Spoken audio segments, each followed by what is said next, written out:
చెప్పుకున్న దాని కంటిన్యూషన్.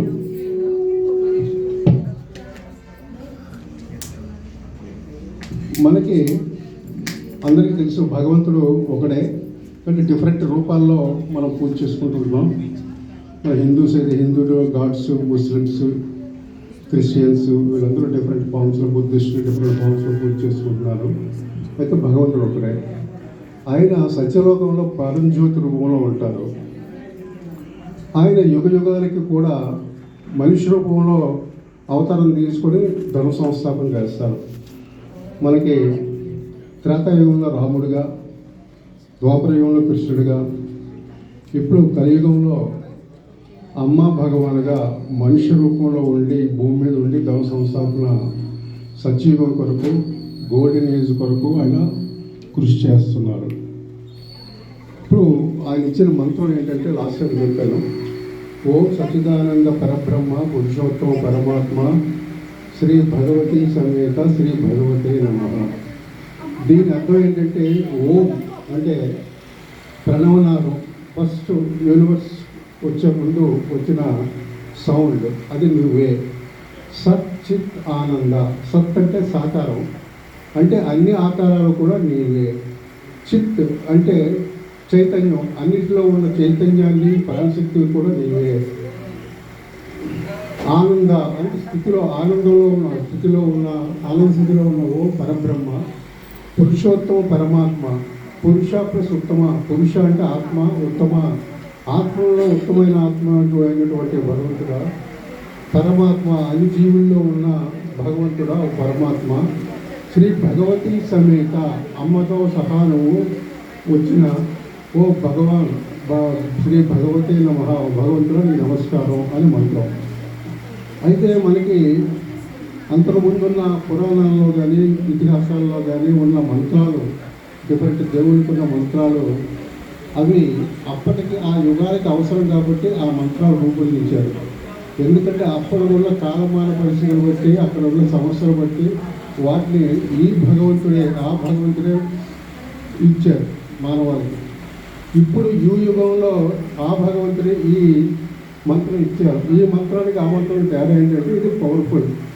ఉదాహరణకు పూర్వం మనం కట్టెల పొయ్యి మీద వంట చేసేవారు.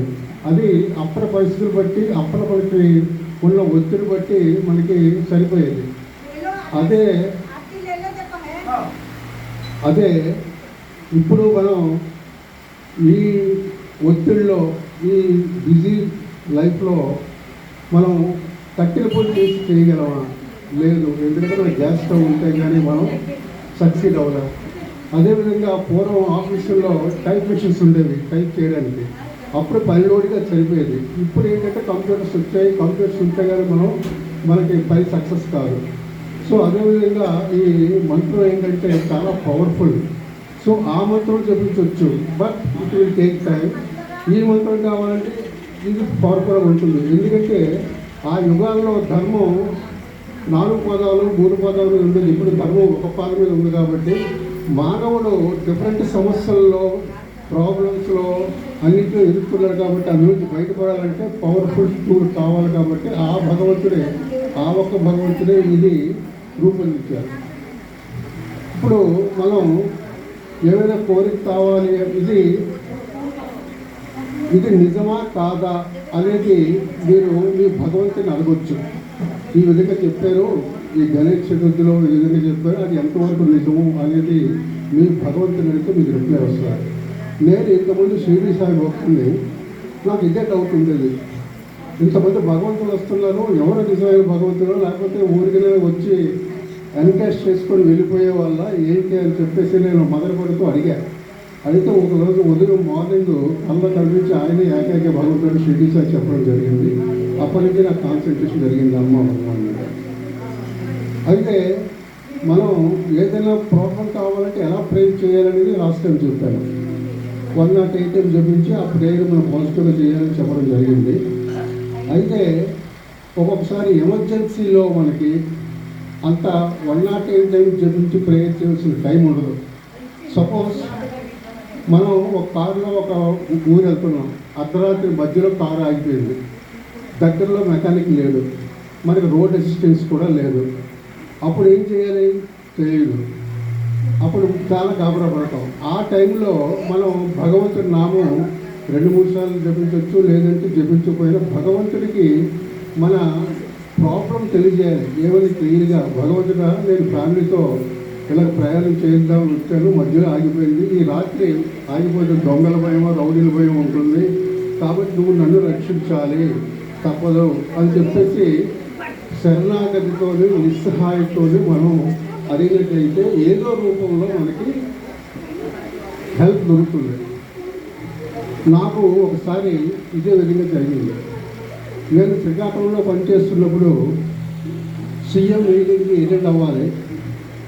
నా కారు, నా జీప్ అంతవరకు ఏంటంటే మనకి బ్యాటరీ లేదు, సెల్ఫ్ లేదు, కాబట్టి తోయవలసి వచ్చేది. అయితే అది 6 months నుంచి ఆగే ఉండేది. అయితే ఒక దగ్గర భోజనానికి ఆపాము, బ్యాటరీ మొత్తం ఇంజిన్ ఆపేసాము.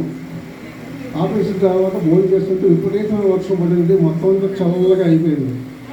సరే, అక్కడ మనకి వచ్చే లారీ డ్రైవర్లు, కండక్టర్లు వీళ్ళు ఉంటారు కదా, వాళ్ళతో తోయిద్దామంటే వర్షం పడుతుంది సార్, మేము తోయిద్దామని చెప్పేసి అన్నారు. ఏం చేయాలో తెలియదు. అప్పుడు నా నిస్సహాయంతో చెప్పాను, భగవంతుడా ఇప్పుడు నాకు సీఎం గారు మీటింగ్ ఉంది, త్వరగా వెళ్ళాలి అంటే వర్షం పడుతుంది, బండి రోజులు కూడా వాళ్ళు రావడం లేదు, మీరు ఏం చేస్తారో నాకు హెల్ప్ చేయండి ప్లీజ్ అని చెప్పి హెల్ప్లెస్ స్టేట్తో సైలెంట్నెస్తో అడిగితే డ్రైవర్ చెప్పాను, నేను స్టార్ట్ చేయాలంటే సార్ ఇది చల్లబడిపోయింది, బ్యాటరీ డౌన్ అయిపోయి ఉంటుంది, ఇప్పుడు స్టార్ట్ అవ్వాలంటే నువ్వు వెళ్ళి నువ్వు స్టార్ట్ చేయని చెప్పాను. ఆయన స్టార్ట్ చేసేసరికి స్టార్ట్ అయిపోయింది.